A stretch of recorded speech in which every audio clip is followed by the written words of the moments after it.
बच्चों, आज हम आपकी कक्षा 7 का विषय हिंदी पाठ 5 शरद ऋतु आगे पढ़ेंगे। इसके कवि पंडित द्वारिका प्रसाद विप्र जी हैं। बच्चों, इस कविता को पढ़ने से और भावार्थ समझाने से पहले मैं आपको इस कविता का सार बताती हूँ। धरती माला सुग्घर बनाए बर ऋतु समय समय में बदलत रही थे और कभू पानी त कभू ठंड करत रही थे, जेमा चौमासा हमर जिंदगी के आधार आए। हरियर हरियर धरती ला देख के सब जीव के मन गदगद हो जाथे और सबके जीवन में खुशी भर जाथे। चौमास के पाछू शरद ऋतु ह अपन संग अन्नपूर्णा ला लेके आथे। चौमास के झंझट ह कम होए बर लागथे। शरद ऋतु में हमर खेत खार अउ गाँव ह सुंदर लागथे। चारों कोती तरिया नरवा में कमल फूल ह छतरागे हवय। चिरई चुरगुन मन खुशी में चारों खुट चुहुल पुहुल करे लागथे। कवि ह एक कविता में शरद ऋतु के सुघराई के वर्णन करे हवय। चलो लइका हो, अब एक कविता ला पढ़बो और एकर भावार्थ ला जानबो। चौमास के पानी पर आगे जाना माना अब आकाश चाउर सही छरागे। तो बच्चों, यहाँ पर इन पंक्तियों में आए हुए हम कुछ कठिन शब्दों के अर्थ देखते हैं। चौमास यानी वर्षा ऋतु के 4 माह, बरसात। परागे का अर्थ है दूर हो गया। चाउर यानी चावल, सही यानी जैसे। छराना यानी चावल को मूसल से कूट कर साफ करना। तो बच्चों, अब इसका हम भावार्थ समझेंगे। चौमास के पानी परागे यानी कि वर्षा ऋतु के जो 4 माह होते हैं बरसात के, वो अब दूर हो गए हैं।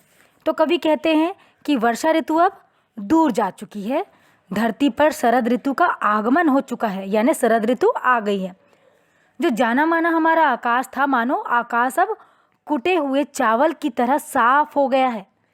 तो बच्चों, अब हम कविता की अगली पंक्तियां पढ़ेंगे। जग जग ले अब चंदा उठे बादर भइगे फरियर, पृथ्वी माता चारों खुटले दिखथे हरियर हरियर, ऋग बिगले अब अन्नपूर्णा हर खेतन खेत मछागे। तो बच्चों, यहाँ पर भी हम इन पंक्तियों में आए हुए कुछ कठिन शब्दों को देखते हैं। जग जग ले यानी प्रकाशवान, उठे यानी उगता है, भइगे यानी हो गया, चारों खुट यानी चारों ओर, ऋग बिगले यानी झिलमिलाता हुआ, अन्नपूर्णा यानी अन्नपूर्णा धरती। तो बच्चों, जग जग ले अब चंदा उठे यानी कि वर्षा ऋतु के जाने के बाद, क्योंकि वर्षा ऋतु तो चली गई है, तो आकाश एकदम साफ हो गया है। तो रात में आकाश में चंद्रमा, जो चांद है, कैसा दिख रहा है? जगमगाता हुआ दिखाई दे रहा है। बादल साफ हो गए हैं। धरती चारों तरफ से हरी भरी दिखाई दे रही है। ऐसा लगता है जैसे कि खेत में अन्नपूर्णा झिलमिला रही है। तो बच्चों, अब आगे की पंक्तियां हम देखेंगे। नदिया और तरिया के पानी कमती होए लागिस, रद्दा के चौमास के चिखला झंझट हर भागिस, बने पेट भर पानी पी के पृथ्वी आज अघागे। बच्चे, इन पंक्तियों में आए हुए भी कठिन शब्द देखते हैं। तरिया यानी तालाब, कमती यानी कम, रद्दा यानी राह, रास्ता, झंझटा यानी परेशान करने वाला, अघागे यानी तृप्त हो गया। नदिया और तरिया के पानी कमती होए लागिस, रद्दा के चौमास के चिखला झंझटा हर भागिस, यानी नदी और तालाब का पानी अब क्या होने लगा है? धीरे धीरे कम होने लगा है। रास्ते में जो बारिश के कारण जो कीचड़ की समस्या उत्पन्न हो गई थी, वो झंझट भी अब खत्म हो गई है। तो कवि कहते हैं कि शरद ऋतु के आने पर नदी और तालाब का पानी धीरे धीरे कम होने लगा है। बरसात के कारण जो रास्ते में कीचड़ की समस्या उत्पन्न हो रही थी, वो भी अब समाप्त हो गई है। रास्ते में चलने वाले लोगों को यानी राहगीरों को कोई परेशानी नहीं होती अब। वर्षा ऋतु में पर्याप्त वर्षा होने के कारण पृथ्वी तृप्त हो गई है। लक्ष्मी ला लौटारे खातिर जल देवता अगवाइस, अब जग जग ले पुरइन पाना के दसना दसवाइस, ऋग बिगले फेर कमल फूल हर तरिया भर छतरागे। इन पंक्तियों के कठिन शब्द हैं।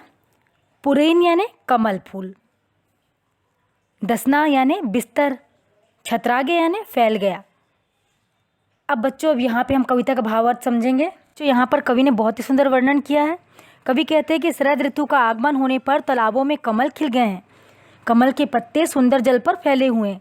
इन्हें देखकर ऐसा लग रहा है जैसे जल के देवता लक्ष्मी जी को वापस लाने के लिए आगे आए और उन्होंने उनके आराम करने के लिए जल पर कमल के पत्तों का सुंदर बिस्तर लगवा दिया है। फिर उन्हीं के स्वागत के लिए तालाब के जल में कमल बिखर कर खिले हुए हैं और फैले हुए हैं। चारों खुटमा चुहुल पुहुल अब करथे चिरई चुरगुन, भौरा घलो परे है भैया करथे गुन गुन गुन गुन, अमृत बरसा हो ही संगी सुघर घड़ी अब आगे। तो कविता की इन पंक्तियों में आए हुए कुछ कठिन शब्द देख लेते हैं। चुहुल पुहुल यानी इधर उधर उड़कर कलरव करना, चहल पहल। चिरई चुरगुन यानी पक्षी, भैया यानी पागल, सुघर यानी सुंदर, घड़ी यानी समय। तो बच्चों, अब हम अर्थ जानेंगे। कवि कहते हैं कि शरद ऋतु के आने पर धरती के चारों तरफ खुशी छा गई है। छोटे बड़े पक्षी इधर से उधर उड़ उड़कर कलरव करते हुए अपनी खुशी जाहिर कर रहे हैं। भौरा तो जैसे पगला ही गया है, वह गुनगुन गुनगुन करता हुआ मंडरा रहा है। साथियों, खुले आसमान से आज अमृत की वर्षा होगी, ऐसा सुंदर समय आ गया है। अब हम चलते हैं अभ्यास प्रश्नों की ओर पाठ से। तो बच्चों, पहला प्रश्न है, आकाश और चाउर सही छरागे के का भाव है। तो बच्चों, इसका उत्तर है आकाश और चाउर सही छरागे के अर्थ है आकाश और छरे कुटे चाउर सही सफ़ा हो गए है। अब हम इसको हिंदी में भी देख लेते हैं। आकाश और चाउर सही छरागे का अर्थ है आकाश कुटे हुए चावल की तरह साफ हो गया है। प्रश्न 2 है, नदिया और तरिया के पानी काबर कमती होए लागिस। तो इसका उत्तर है शरद ऋतु की आए ले पानी बरसना बंद हो गए, आकाश और सफ़ा हो गए और घाम होए लागिस। ए कारण ले नदिया तरिया के पानी कमती होए लागिस। प्रश्न 3 है, लक्ष्मी ला लौटारे खातिर जल देवता का उद्यमी करिस। तो इसका उत्तर है लक्ष्मी ला लौटारे खातिर जल देवता हा अगवाइस, फिर तरिया के पानी में ओखर बर पुरैन पाना के दसना दसवाइस। प्रश्न 4 है, कवि ह अमृत बरसा काला कहे हवे और ए बरसा कब होथे। इसका उत्तर है कवि ह अमृत बरसा ओस के बूंद ला कहे हवे और ए बरसा शरद ऋतु में होथे। प्रश्न 5 है, शरद ऋतु में हमर चारों खुट का बदलाव होथे। तो इसका उत्तर है शरद ऋतु में हमर चारों खुट चिरई चुरगुन मन चुहुल पुहुल करथे और भौरा हा खुशी के मारे गुनगुन गुनगुन करत इति ले उति उड़त रहिथे। पृथ्वी माथा चारों तरफ ले हरियर हरियर दिखथे और चंदा हा रात में जगजग ले उगथे।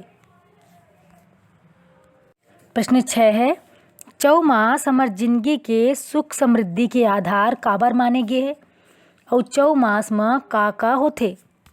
उत्तर है चौमास में वर्षा होथे जेकर से पानी मिलथे और वर्षा के कारण पृथ्वी हा हरियर दिखथे।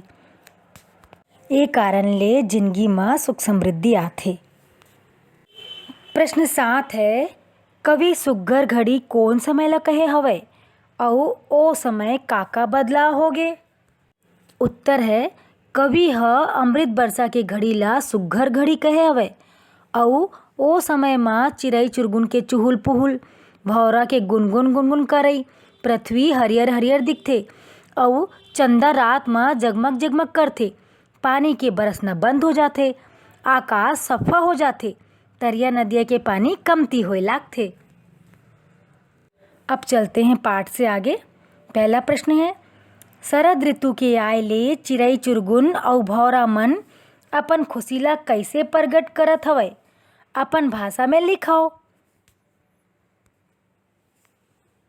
तो आपको इसका उत्तर अपनी भाषा में देना है। शरद ऋतु के आगमन पर पक्षी कलरव करके भौरा गुनगुनाते हुए अपनी खुशी को प्रकट करते हैं। प्रश्न 2 है, बने पेट भर पानी पी के पृथ्वी आ जगागे, ए वाक्य ला कवि काबर कहे हवे।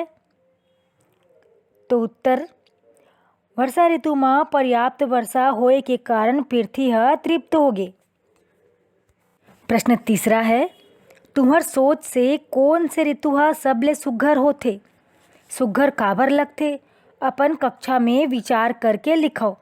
तो आप आपस में विचार कर सकते हैं और सोचकर इसका उत्तर दे सकते हैं। हमर सोच से शरद ऋतु ह सबले सुघ्घर होथे। ये समय में पृथ्वी हरियर दिखथे, मौसम घला साफ दिखथे, थोड़ थोड़ जाड़ लगथे, एखर भर सुघ्घर लागथे। प्रश्न 4 है, चौ मास के महीना में तुहर घर के आस-पास में का बदलाव होथे अउ तुमन ला ओकर से का परेशानी अउ का आसानी लगथे? अपन कक्षा में विचार करके लिखो। तो लइका हो, एकर उत्तर तुमन ला खुद देना है कि तुमर पारा पड़ोस में तुमर घर के आस-पास में का बदलाव होथे और तुमन ला का झंझट उठाए बर पड़थे, कोन कोन से तुमन ला परेशानी होथे। तुमन ला एकर उत्तर स्वयं करना है।